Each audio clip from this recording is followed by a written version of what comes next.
ছাত্র শিবির আসলে দেখানোর কাজ করছে বিষয়টা এমন না।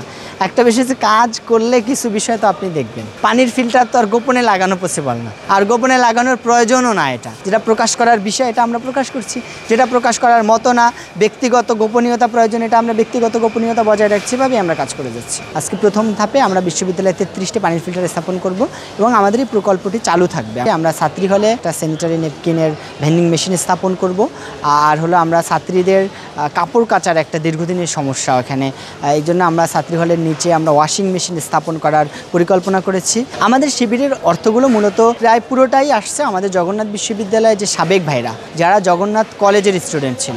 জগন্নাথ কলেজের অনেক ভাইরা এখন অনেক ভালো ভালো জায়গায় জব করছে, অনেকে ভালো ব্যবসা করছে, অনেকের হাসপাতাল আছে, কোম্পানি আছে, প্রতিষ্ঠান আছে। আমরা মূলত আমাদের এই সাবেক ভাইদের, যারা আগে ছাত্র শিবিরের সাথে যুক্ত ছিল, সাথী কর্মী সদস্য ছিল, আমরা তাদের মাধ্যমে আসলে টাকাটা ম্যানেজ করার চেষ্টা করছি এবং তাদের থেকেই পুরো টাকাটা আসতেছে। তো আমরা বিশ্ববিদ্যালয় প্রশাসনের সাথে যোগাযোগ করেছি যে আপনারা যথাযথভাবে ব্যবস্থা গ্রহণ করেন, যার মাধ্যমে নিরাপদ পানি নিশ্চিত করা যায় পুরো ক্যাম্পাসে। প্রশাসন কিছু জায়গায় ম্যানেজ করেছে, কিন্তু অধিকাংশ জায়গায় তারা এটা ম্যানেজ করতে পারেনি। এক্ষেত্রে আমাদের, আপনারা জানেন, জগন্নাথ বিশ্ববিদ্যালয়ে প্রায় 17,000 প্লাস স্টুডেন্ট, এখানে নিয়মিত প্রায় 15-16 হাজার স্টুডেন্ট প্রত্যেক দিন যাতায়াত করে, এখানে নিয়মিত ক্লাসের জন্য আসে। এতগুলো মানুষের জন্য আসলে 5টা-10টা পানির ফিল্টার এনাফ না, আর একটা পানির ফিল্টারের তো একটা ক্যাপাসিটি থাকে যে প্রতিদিন এতটুকু প্রডিউস করতে পারবে। এই জায়গা থেকে আমরা শিক্ষার্থীরা আমাদের কাছে দীর্ঘদিন থেকে দাবি করে আসছে, বিভিন্ন ডিপার্টমেন্ট থেকে শিক্ষার্থীরা আমাদের কাছে দীর্ঘদিন থেকে চাহিদা দিয়ে আসছে যে আমাদের এখানে একটা পানির ফিল্টার স্থাপন করা প্রয়োজন। তাদের চাহিদা এবং দাবির প্রেক্ষিতে আমরা বাংলাদেশ ইসলামী ছাত্র শিবির থেকে আমরা আজকে উদ্যোগ গ্রহণ করেছি। আজকে প্রথম ধাপে আমরা বিশ্ববিদ্যালয়ে 33টি পানির ফিল্টার স্থাপন করব এবং আমাদের এই প্রকল্পটি চালু থাকবে। আমরা এরপরেও যদি কোথাও প্রয়োজন হয় আমরা এটা ব্যবস্থা করবো ইনশাআল্লাহ। আর মনোবল হতে হয় স্পার্জিরো। জেরুসালেম 25 বছরের পথ চলায় নিরাপদে রাখার প্রত্যয়ে। আমাদের শিবিরের অর্থগুলো মূলত প্রায় পুরোটাই আসছে আমাদের জগন্নাথ বিশ্ববিদ্যালয়ের যে সাবেক ভাইরা, যারা এখন বিভিন্ন জায়গায় চাকরি করে। আপনারা জানেন জগন্নাথ বিশ্ববিদ্যালয় 2005 সাল থেকে প্রতিষ্ঠা হলেও এর আগে থেকেও জগন্নাথ বিশ্ববিদ্যালয়ের একটা স্ট্রং অ্যালামনাই আছে, যারা জগন্নাথ কলেজের স্টুডেন্ট ছিল। জগন্নাথ কলেজের অনেক ভাইরা এখন অনেক ভালো ভালো জায়গায় জব করছে, অনেকে ভালো ব্যবসা করছে, অনেকের হাসপাতাল আছে, কোম্পানি আছে, প্রতিষ্ঠান আছে।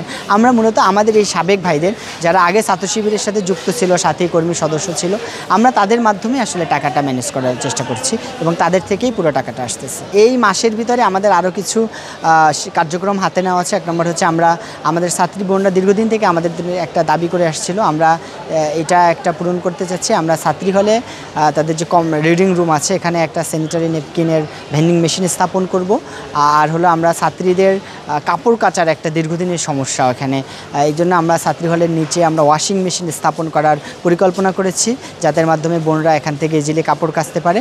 এবং আমরা সায়েন্স ফ্যাকাল্টির যে রিডিং রুম আছে এই দিকটাতে আমরা একটা স্যানিটারি ন্যাপকিনের ভেন্ডিং মেশিন স্থাপন করার জন্য আমরা পরিকল্পনা করেছি। এবং এই পর্যায়ক্রমে শিক্ষার্থীদের চাহিদার আলোকে আমরা যখন সামনে আসবে আমরা প্রশাসনকে অ্যাপ্রোচ করব, প্রশাসনকে আমরা এটা তাদের মাধ্যমে বাস্তবায়ন করার চেষ্টা করব।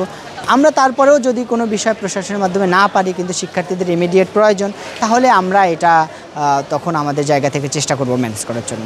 ছাত্র শিবির আসলে দেখানোর কাজ করছে বিষয়টা এমন না। একটা বিষয় হচ্ছে কাজ করলে কিছু বিষয় তো আপনি দেখবেন। আমাদের তো অনেক কাজ আছে যেগুলো কেউ দেখে না। আমি শিবিরের সভাপতি হওয়ার থেকে আমার প্রত্যেক মাসে আমার অনেক ভাইকে ছাত্র কল্যাণ বাবদ টাকা দিতে হয়। প্রত্যেক মাসে আমরা তাদেরকে সহযোগিতা করি। আমাদের মেসগুলোতে অনেক ভাইরা থাকে যারা ভাড়া দিতে পারে না, যারা কম ভাড়া দেয়, কেউ একটু বেশি কম দেয়, কেউ দিতে পারে না, কেউ খাবারের টাকা দিতে পারে না, কেউ হচ্ছে আমাদের অনেক ভাইরা আসে চিকিৎসার সহযোগিতা। এই রিসেন্ট 2 দিন আগে আমাদের একজন ভাইয়ের কানে পছন্দ ধরে একদম, আমি তার নাম বলবো না, তার অপারেশন ইমিডিয়েট দরকার, আমাদের কাছে অ্যাপ্লিকেশন করছে। আমরা আমাদের ডাক্তারদের সাথে যোগাযোগ করে এনডিএফের মাধ্যমে তাকে হেল্প করার চেষ্টা করতেছি। আমরা আমাদের জায়গা থেকে অর্থনৈতিক সহযোগিতা পাঠিয়েছি। এগুলো তো আমরা মিডিয়াতে প্রকাশ করিনি। এইগুলো এখন আপনাকে বললাম, এটা নিয়ে আবার তৈরি হতে যে এখন তো আপনি মিডিয়াতে বলে দিলেন, আমি কিন্তু তার নাম ডিপার্টমেন্ট কিছু বলিনি। এখন বিষয়টা হচ্ছে এইভাবে প্রতিনিয়ত আমরা কাজ করে যাচ্ছি, যেগুলো সামনে আনতেছি না আমরা। কিছু বিষয় তো আপনার সামনে আসবে, এটা তো স্বাভাবিক। পানির ফিল্টার তো আর গোপনে লাগানো পসিবল না, হ্যাঁ, আর গোপনে লাগানোর প্রয়োজনও না। এটা যেটা প্রকাশ করার মতো, যেটা প্রকাশ করার বিষয়, এটা আমরা প্রকাশ করছি। যেটা প্রকাশ করার মতো না, ব্যক্তিগত গোপনীয়তা প্রয়োজন, এটা আমরা ব্যক্তিগত গোপনীয়তা বজায় রাখছি ভাবে আমরা কাজ করে যাচ্ছি। ঢাকা বিশ্ববিদ্যালয়ে যেটা হয়েছে এটা আমরা মহবই বলবো, এটা পরিকল্পিতভাবে তারা শিবিরকে ছোট করার জন্য এই কাজটা করেছে। আমরা মনে করি জগন্নাথ বিশ্ববিদ্যালয়ে সকলের সহ অবস্থান রয়েছে, জগন্নাথ বিশ্ববিদ্যালয়ে সবাই সহনশীল অবস্থানে রয়েছে। আশা করি জগন্নাথ বিশ্ববিদ্যালয়ে আমরা এখন পর্যন্ত এই ধরনের কোনো সম্ভাবনা দেখছি না। জগন্নাথ বিশ্ববিদ্যালয়ের প্রত্যেকটা ছাত্র সংগঠন তারা বেশ সহনশীল, শিক্ষকরা একতাবদ্ধ। সুতরাং আমাদের জায়গা থেকে আমরা সবাই মিলেমিশে কাজ করছি। আমাদের মূল লক্ষ্য হচ্ছে সবাই ভালো কাজ করুক। বাংলাদেশ জাতীয়তাবাদী ছাত্রদল তারা আগামীকালকে থেকে 3 দিনব্যাপী শিক্ষার্থীদের জন্য স্বাস্থ্যসেবা ক্যাম্প বাস্তবায়ন করতেছে। এটা খুবই ভালো, আলহামদুলিল্লাহ, আমরা অ্যাপ্রিসিয়েট করেছি। তারা আমাদেরকে দাওয়াত দিয়েছে, আমরা বলেছি যে অবশ্যই আমরা যাব। ছাত্রদলের পক্ষ থেকে 2 দিনব্যাপী ফল উৎসবের আয়োজন করা হয়েছে।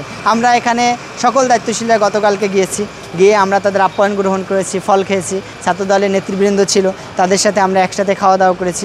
এই কাজগুলো তো ভালো। এখানে আমরা চাই জগন্নাথ বিশ্ববিদ্যালয় ভাই অনেক সমস্যায় জর্জরিত। ঢাকা বিশ্ববিদ্যালয়, অন্য বিশ্ববিদ্যালয়ের সাথে আসলে জগন্নাথ বিশ্ববিদ্যালয়ের তুলনা হবে না। এখানে হাজারো সমস্যা। এখানে যদি আমি আরও দলাদলি, মারামারি, অমুক ভালো না, অমুক ছোট, অমুক এটা করতেছে, সে খারাপ করতেছে, এইগুলো যদি আমি করি, দিন শেষে আমি বিশ্ববিদ্যালয়ের শিক্ষার্থীদের অধিকার থেকে আরও পিছিয়ে নিব। সুতরাং আমরা মনে করি বিশ্ববিদ্যালয়ের শিক্ষার্থীরা এই বিষয়ে সচেতন এবং তারা সহাবস্থান বজায় রেখে সবাই চেষ্টা করবে আমাদের জগন্নাথ বিশ্ববিদ্যালয়ের শিক্ষার্থীদের অধিকারটাকে আগে নিশ্চিত করার জন্য সর্বোত্তম প্রচেষ্টা করা।